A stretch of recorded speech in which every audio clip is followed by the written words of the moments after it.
Hello and welcome to Sabha TV. You're watching The Big Picture with your host Rajat Kane. In the next half hour, we'll discuss the shape of Indian economy in the times when major economies around the world are seeing slow growth rate.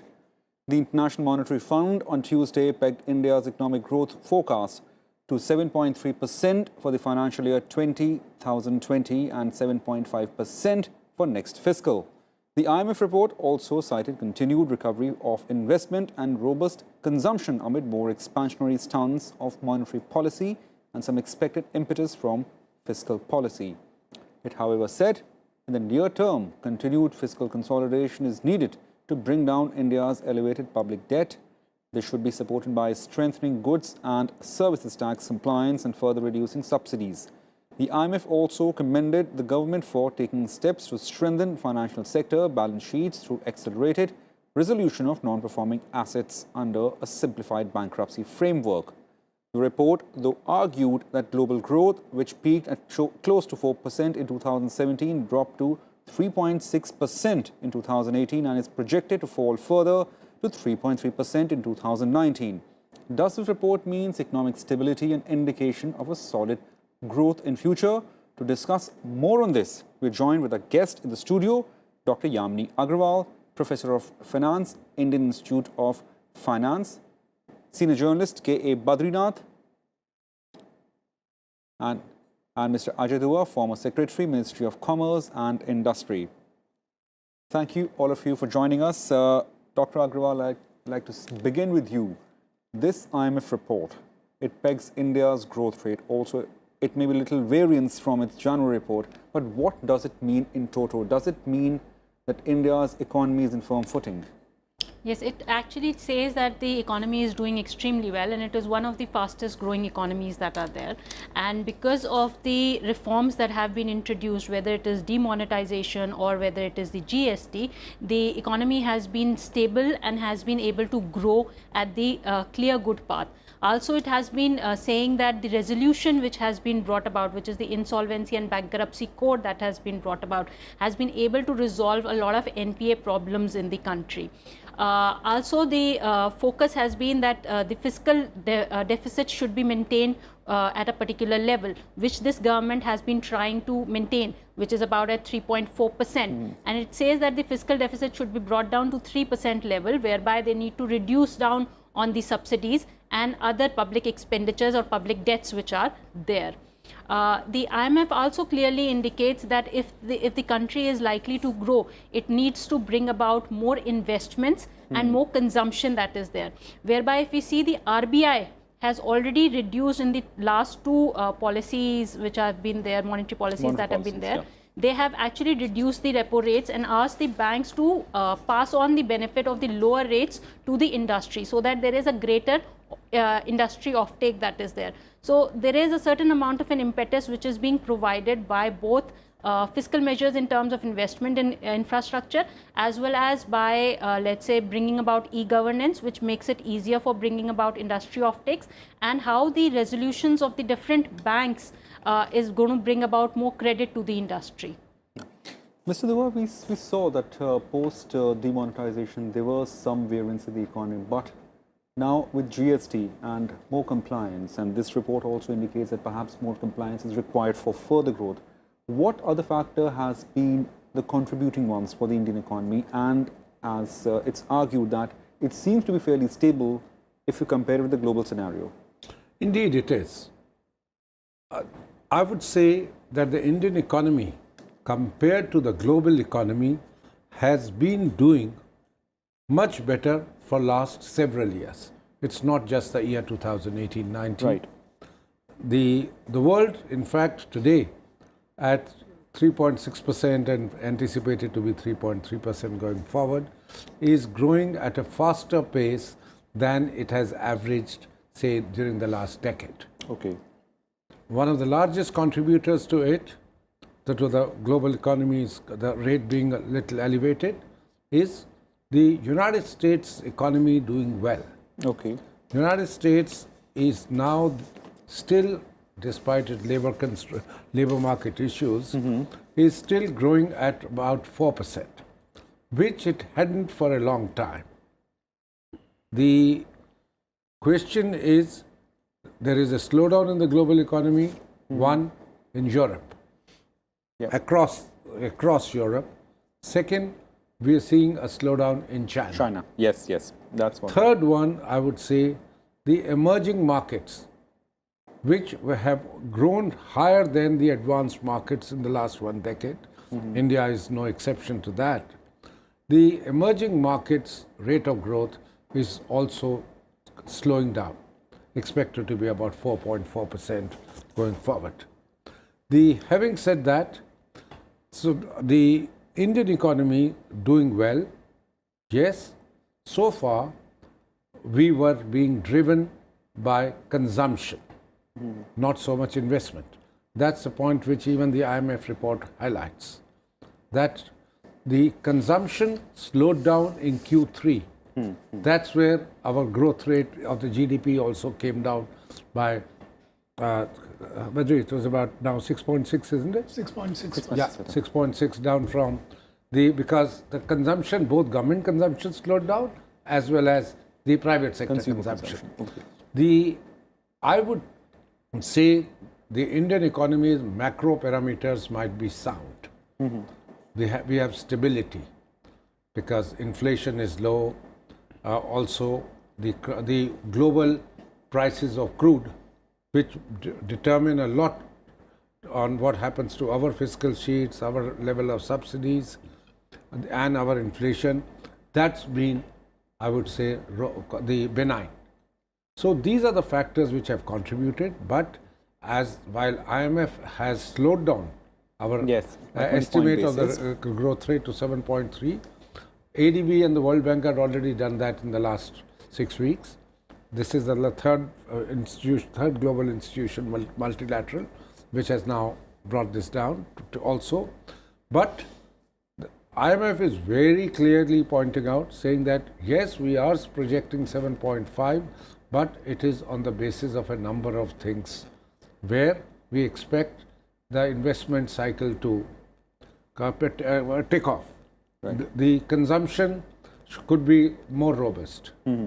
And then it's also listed out a host of the structural and the financial basically financial reforms, talking about need for the public sector banks becoming more their structures improving. It's talked of there being need for bringing down fiscal deficits, subsidies, and it has also pointed out that the labor sector's hire and fire policy, it's clearly spelled it out, that needs to be addressed. And then only we would be able to anticipate the 7.5%, which is as of now estimated by it. Right. Mr. Badrinath, there are clear indications by IMF in the report that economy will grow, as Mr. Dua also added that, but there are certain caveats.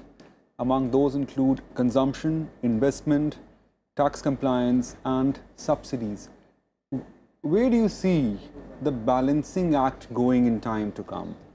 See, before coming to the balancing act as such, first indication of moderation in the economy is available right now. Earlier, the projection was 7.5%, which has been brought down to 7.2% or 7.3%. It's not the first. Even our own Reserve Bank had from 7.4%, the estimates were brought down to 7.2%. Asian Development Bank last week has brought it down to 7.3%. So my guess is that some amount of moderation in the economic growth seems to be on the horizon. My guess. Second issue here is that the resilience in the economy has kept it going, rather than any policy intervention or some proactive measures that the government has taken or any such thing. Second. Third, coming to the consumption part that you have raised, yes, consumption has been hit in a big way. And perhaps there has been restlessness that, it's a jobless growth. consumption is not there because the people do not have much of money in their pockets. Unless you have money in your pocket, you're not going to go in for consumption. Or you try and postpone the purchases, bigger purchases, isn't it? Even your the Prime Minister's Kisan, which you have given out 2,000 rupees in 2 installments. These small things will not push up consumption in a big way. Okay. Because the kind of money that comes into the system is limited. And its impact is also very limited. Henceforth, my guess is that we are heading for a tougher time. Okay. That's precisely why Reserve Bank has shifted its focus from inflation management to supporting growth. Otherwise, you wouldn't be seeing, as Dr. Yamini has pointed out, you wouldn't be seeing 2 times Governor Shaktikanta Das cutting interest rates by 25 basis points each in 2 months. So that means, and also added to this is the headwinds in the global economy, where the slowdown has been pointed out to you by Ajay ji and all that. And there's a combination of factors. It's not there is anything mismanaged or any such thing. The point is there's a limit or there's very little elbow room that even the finance minister would have had to manage his resources. Right. And secondly, investment has not at all picked up. Private investment especially. You cannot run this economy with just public investment. And you have resource crunch. And this resource crunch will not allow you to go beyond a point. You know that the fiscal deficit is already touching 3.4%. And this year again you have set it at 3.4% again. And that means you are not able to pull down your borrowings. And if you are not pulling down your borrowings and the government is crowding out the market, then what happens? So these are a combination of factors where there are certain red signals pointing toward. Even today, we are the largest and fastest growing economies, no doubt about it. Thus far, we have done well. The point here is, for the next government, when it takes office in June first week, there's a huge task cut out in terms of recalibrating your policies. Sure. Dr. Agarwal, we will discuss Indian economy vis-a-vis the world economy later. But first, like the domestic indicators, where do you see the challenges coming from? As Mr. Badrinath, he argues that, there are several red lines, whereas you are firmly arguing that Indian economy is going on a very strong trajectory. So if you look at the challenges which are there, the first important challenge would be creating jobs for people. So one of the important factors is jobs. The second important factor would be taking care of the farmers' distress which is there, because the prices in the farm outputs have been extremely low, and as a result the farmers' distress has been continuously growing. Farm loan waivers are not a solution to them, because that further puts on more pressure on the banks, which are already into serious problems with the NPAs that are there. So these are 2 important challenges which any government would face. As far as the growth is concerned, we are not concerned about the slow growth which the IMF has highlighted by 20 basis points for India. Because primarily IMF also clearly says that there are global pressures which are there, which is actually pulling down the growth in India. You mean the 20 basis point growth? Yeah, 20 basis point growth which is reduced by IMF estimates that are there. So when we say that when IMF is looking at it, it's saying that the global economy is slowing down. So there is likely to be a slowdown in India as well. So there are not domestic factors which are much into the play. What it has also said that there is a need for land reforms, labor reforms, and one important reform which I believe needs to be done there is also judicial reforms, which would allow more people to participate in the economy in the formal manner. So these are different factors which need to be taken into consideration. Your inflation is at a very good rate as 2.57%. It can go or stretch up to 4%. So you can actually bring about public investments which do allow the inflation to go up to a certain extent. You are having a foreign exchange reserve of 390 billion which is there. You are having a good rating in the market. Your credit ratings have gone up. Your ease of doing business rating has gone up to 77 rank, which is there. Your overall e-governance and digitalization is taking place.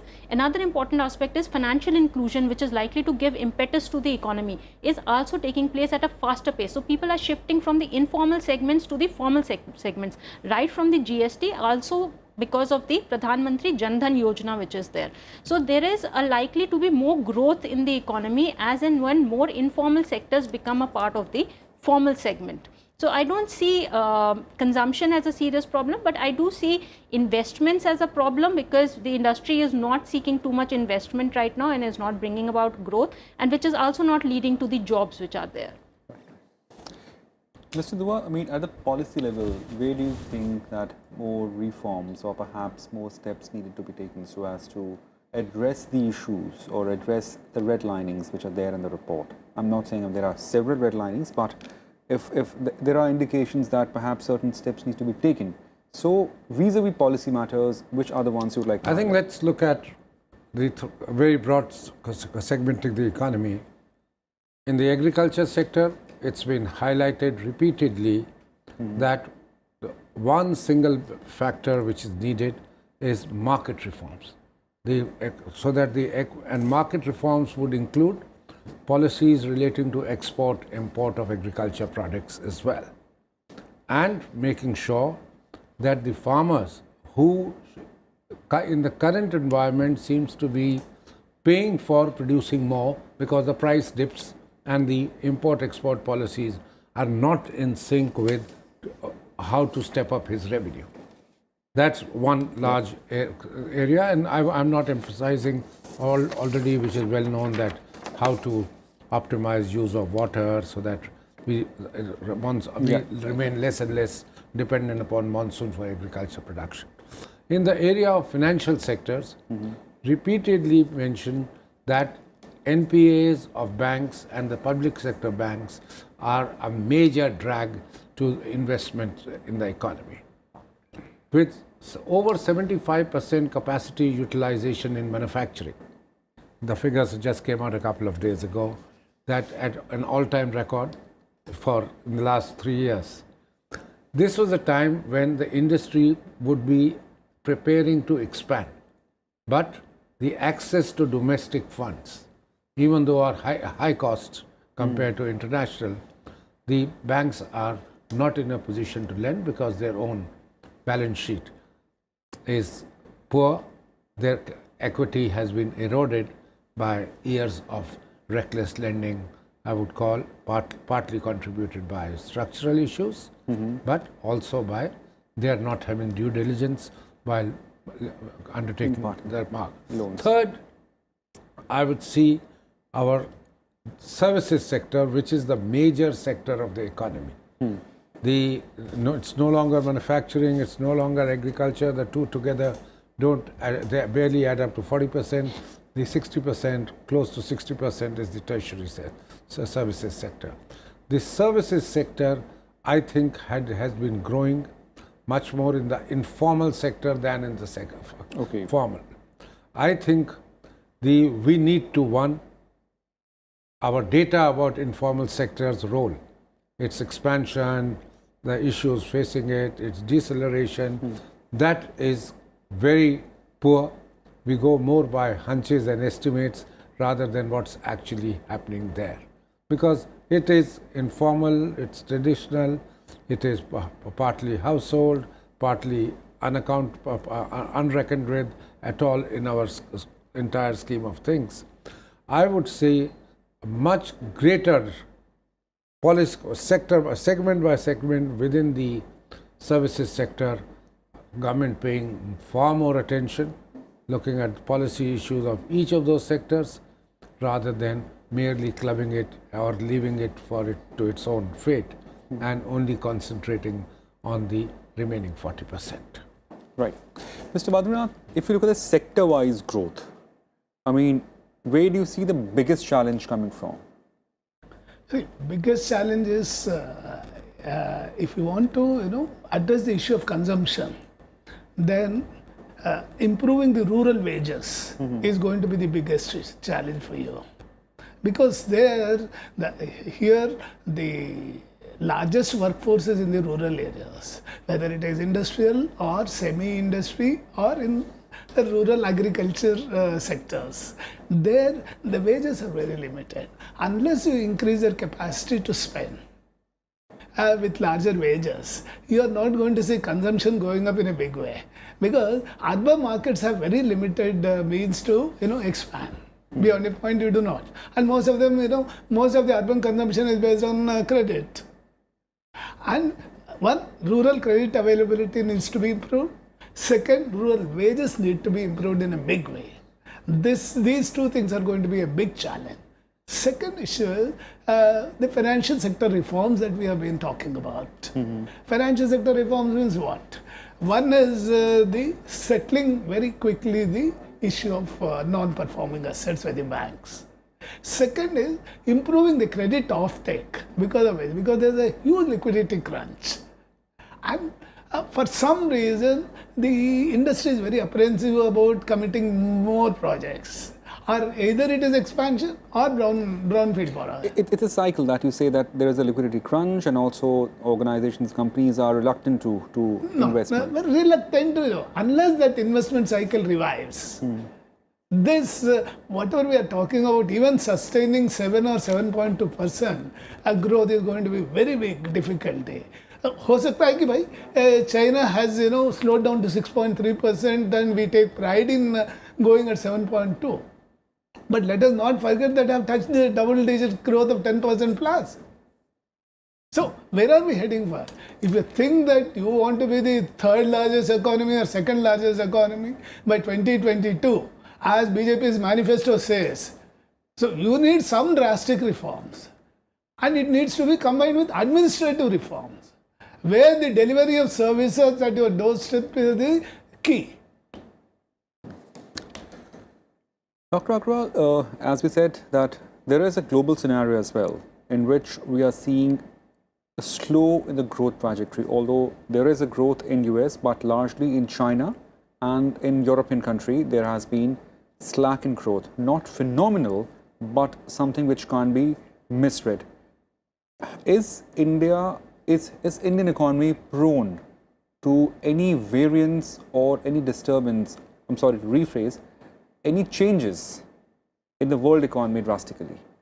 Well, Indian economy is completely globalized, but in terms of our GDP growth rates, we need to see that the major contribution comes from our consumption and investment. So when we actually look at the global slowdown that is there, so the global slowdown is likely to affect the Indian economy in two ways. One, the investment that is coming from abroad, which we have been trying to wire through the Make in India program or through the FDIs which are there, is likely to be affected because there is a global slowdown. Second, the exports that we actually make are likely to slow down.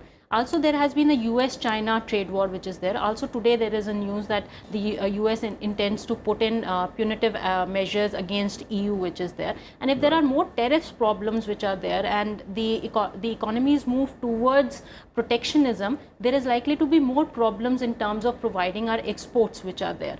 And obviously that is going to affect our current account deficits, which are likely to be affected by the slowing down of the exports, because we would need foreign exchange which is there. Though we have sufficient amount of foreign exchange reserves that are there, and we are attracting a large number of foreign direct investments that are there. Another important factor is that India has been concentrating on its growth through its domestic economy. So when we are talking about consumption, if there is, let's say, greater incomes in people's hands, there would be a greater set of consumption. So there is growth in terms of incomes which we have observed, but there has not been sufficient amount of job creation which has been there to meet out the demographic dividend we have of the younger population that is there. So if we are able to create jobs for them and we are able to provide incomes to people through different support systems, then we are likely to see a better consumption. Also, the investments are likely to pick up as and when the government makes it easier to do business. So I do see that there is likely to be more growth in the economy. Right. Mr. Dua, I mean, what are your conclusions? Like, we have done substantial amount of work in terms of economy. It's growing at a steady pace, although there is little variance, but it can't be like said, it's a huge sort of a dip. What more needs to be done so as to maintain that stability? I think we need to be worried about having one too many objectives to be achieved simultaneously. If we are talking about growth and not saying that we will worry about the welfare programs of the people at the bottom, then the only way you can have the large number of people of the economy also benefiting is when you are in a double-digit growth rate, where China had it for 30 odd years. China 6.5% is over a base of $12 trillion. We are talking of 7% over 2.3 or 2.5 maximum by the end of this year. That might be the size of our economy. So China still continues to add one hell of a lot of the delta or the increments to the global economy or global growth. And we are, say, 1/6 or the 1/5 of the Chinese economy. So let's keep that always in perspective in mind.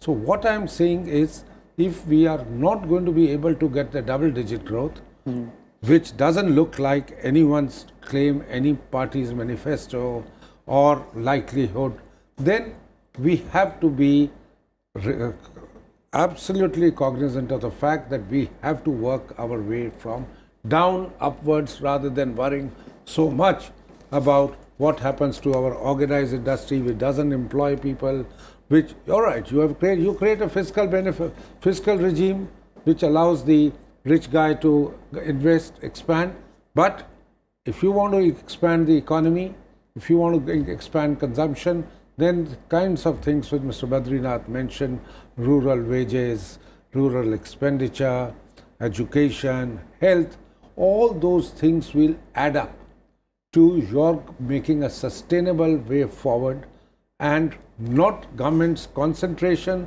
on the organized sector, and within the organized sector on a small section is not the way forward. Right. Thank you, gentlemen. It's a vast issue, and I'm afraid we have just a limited time. So clearly, there is a stability and a solid growth trajectory, yet there are several measures and steps that needs to be taken, and the caveat in the reports that needs to be looked at so as to maintain the stability and the firm footing of the Indian economy. Thank you for watching Big Picture.